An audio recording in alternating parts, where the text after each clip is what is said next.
Hey guys, and welcome back to the full-time travel planning series. And in today's video, we're going to take a deeper dive to figure out, with all of the things you have going on in life, when is the best time for you to travel.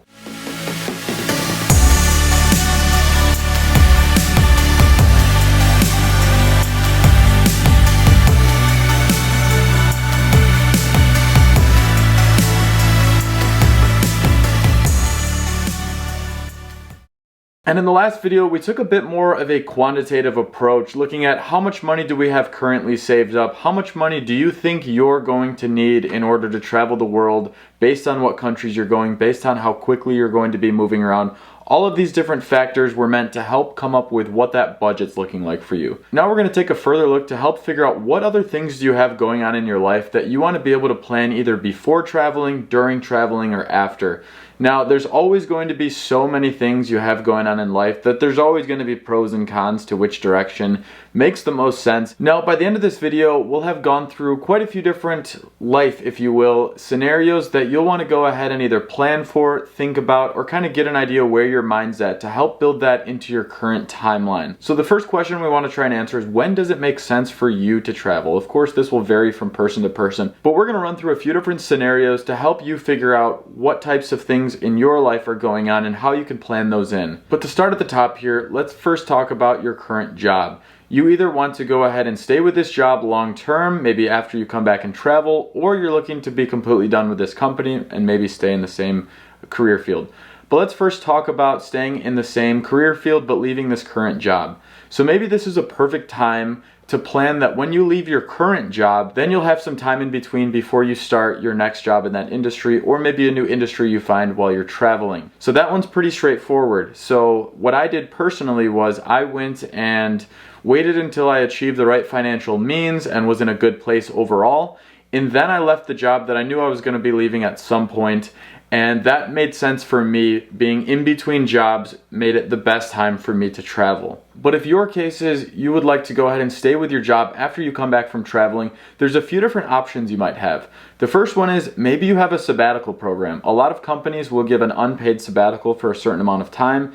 It's a bit more common in Europe, but I think it's starting to be a bit more common also in the United States for some companies. So that's something to look into. Option two, depending on how your relationship is and how your company takes these types of things, it might make sense to speak to your boss, speak to your employer and say, hey, listen, this is really important for me to go ahead and take some time and travel. Is there any way I can come back in 3, 4, 5 months, a year? Will you still have this position or another position available for me? So maybe you can work that out. Obviously, it'll be unpaid. You won't have your normal health insurance and some of the other benefits, but you will have a job coming back. And for some people, that's important. Now, your third option would be working remote. Now, of course, all companies do not offer work remote, and your job might not give you that option based on what your field is. But if it is possible, but your company does not offer it, they might value you enough to be able to go ahead and offer you the opportunity to work remote.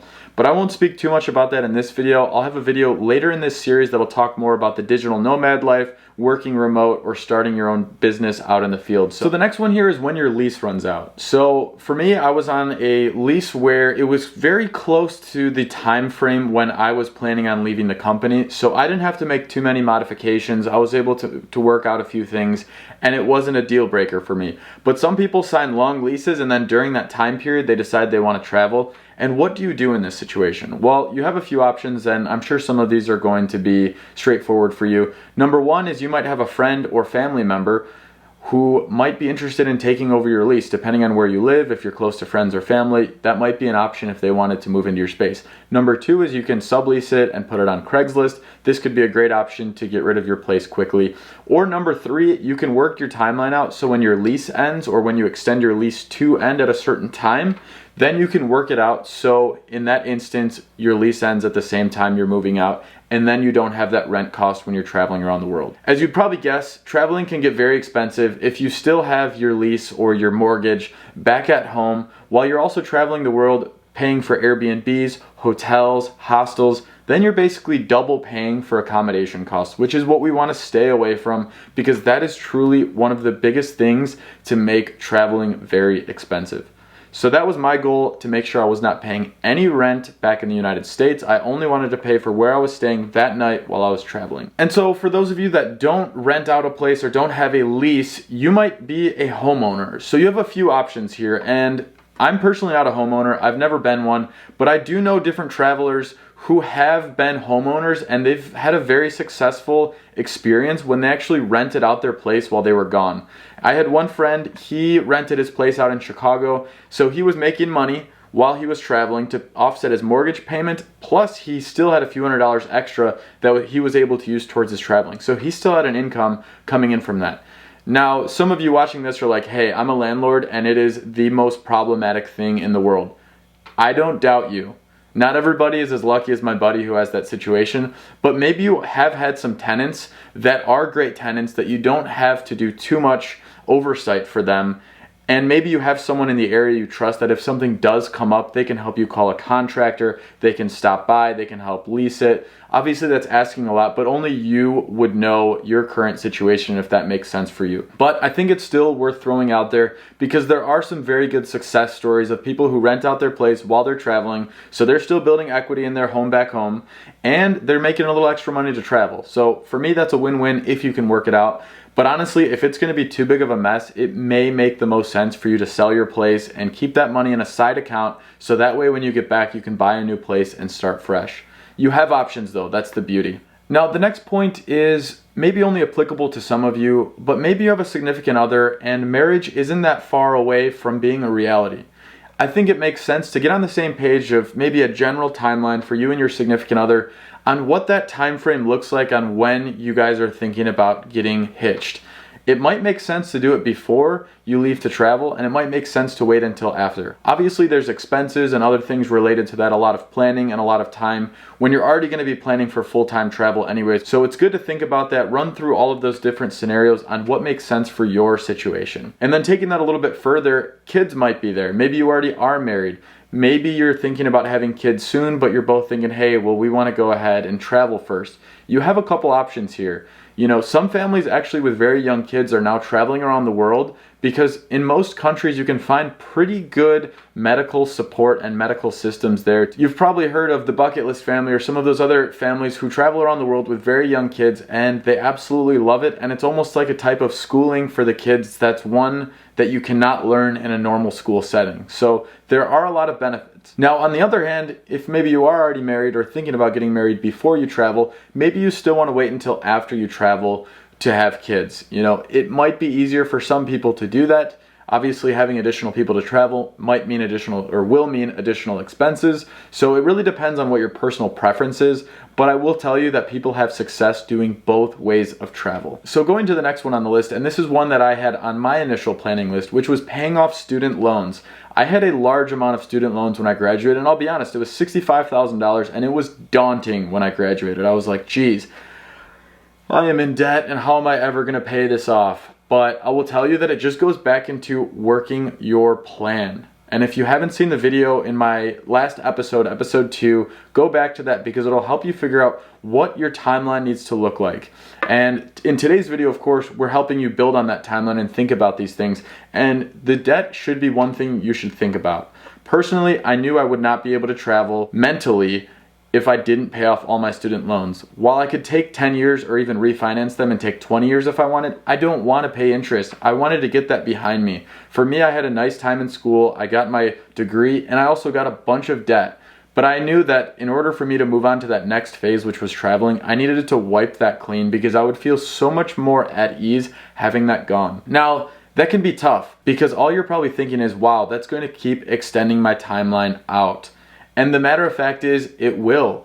But I will tell you, coming from myself who did extend my timeline so I could pay it off, I could save up more money, I felt so good when I quit my job. I did not feel like I had anything holding me back. I currently only have 3 bills: my cell phone bill, my storage locker, and then my Spotify. So that's not too bad to have as my fixed expenses every single month. Obviously, I have all my travel costs, but I'm talking about my normal day-to-day expenses everyone has. That would be my recommendation. Everyone's situation's different. Maybe you're only traveling for a month, and for you it just makes sense to go ahead and save up a little bit of money, travel for that month, and then just continue making your minimum payment. That is completely up to you.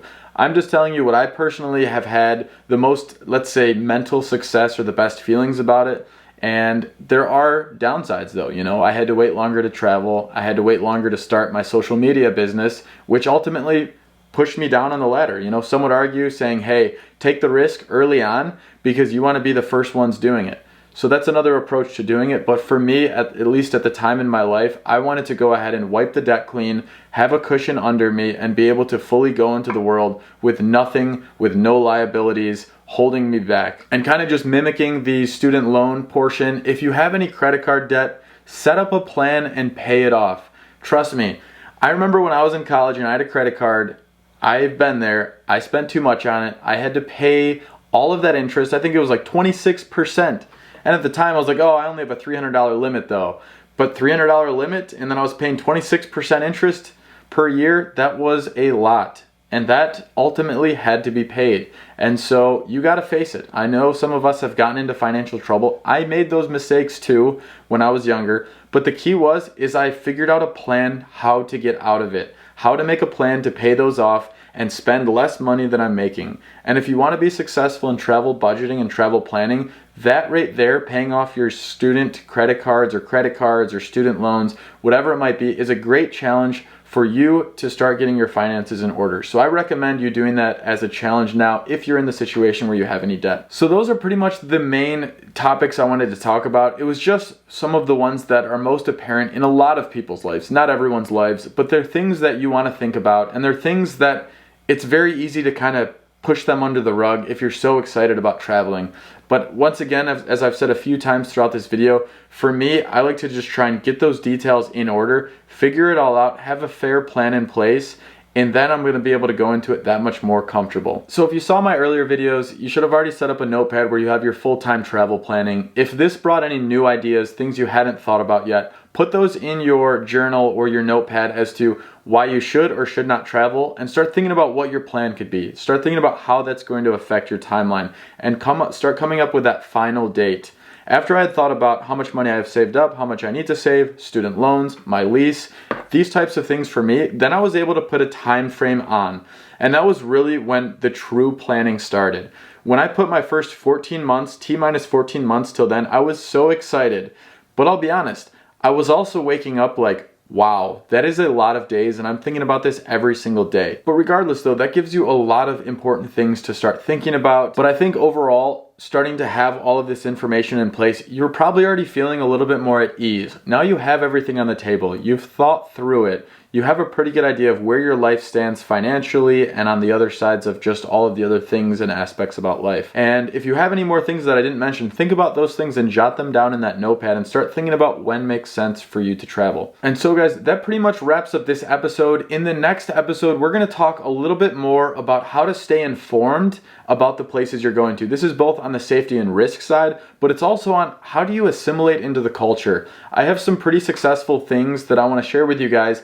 Easy things that you can implement into your travel planning that will add so much value. And so I can't wait to see you guys in that next video. If you don't want to miss the next videos coming up, hit that subscribe button. If you've liked this video, leave it a thumbs up, and we'll see you guys in the next video.